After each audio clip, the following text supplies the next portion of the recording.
Dr. Sanjay Gupta remembers giant of neurosurgery who separated conjoined twins.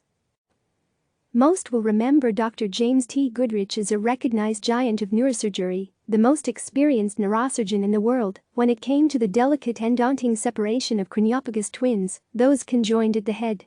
These separations, which involve months of planning and dozens of procedures, are among the most challenging in any field of medicine. I know, because I was with him for 27 hours as he operated on Jadon and Anias McDonald and allowed CNN to document the remarkable event. Even as a neurosurgeon myself, I had never seen anything like it. Our shared world of neurosurgery is a small one. There are just 4,600 neurosurgeons in the United States, and as a result, we all cross paths at one point or another. I first met Dr. Goodrich when I was a resident, and even back then he had a Santa Claus-like beard and a constant twinkle in his eye. He had a sly grin and always looked like he knew the punchline of the joke before everyone else did. Along the way, we became close. He was a voracious reader and could speak effortlessly about any topic I had on my mind. Given his stature as a preeminent pediatric brain surgeon, I loved watching people react when he told them he had dropped out of college at one point and became a surfer dude, as he described it. For most of us, he really was the most interesting man in the world. That's why it knocked the wind out of me when I heard he had died early Monday morning. I knew the novel coronavirus and the disease it causes, COVID-19, would lead to too many cruel and unfair deaths, but I just didn't expect it so soon. I knew this virus would not discriminate based on who you are or what you do, and yet I still could not believe it would rob the life of someone who had saved so many. While I, like many others, had hoped to never know somebody who became ill or died from COVID-19, that changed with Goodrich's death. Today, I am grieving along with our entire neurosurgery community and the countless children and families he touched. Over the day, I heard from so many of his colleagues who described him as a beacon, the heart and soul of our department, and a humble and truly caring man. They spoke of his tremendous gifts as neurosurgeon, but even more of his spirit. It was the way he approached life, both professionally and personally, that was at once humbling and inspiring.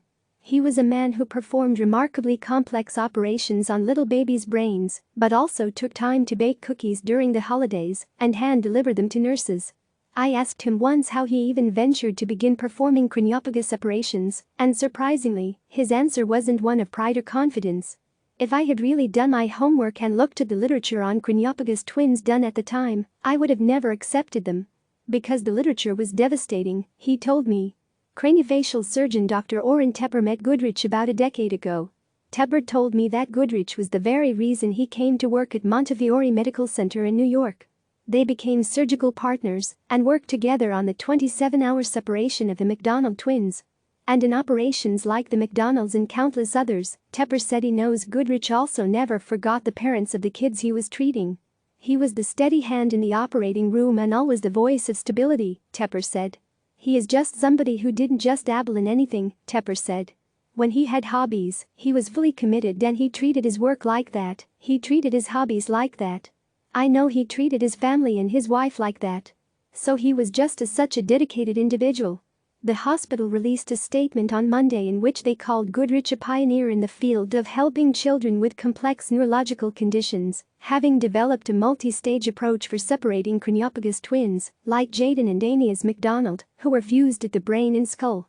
But to parents like Nicole McDonald, Jadon and Anias' mom, Goodrich was a superhero. It's not every day that you get to know a hero, a true hero.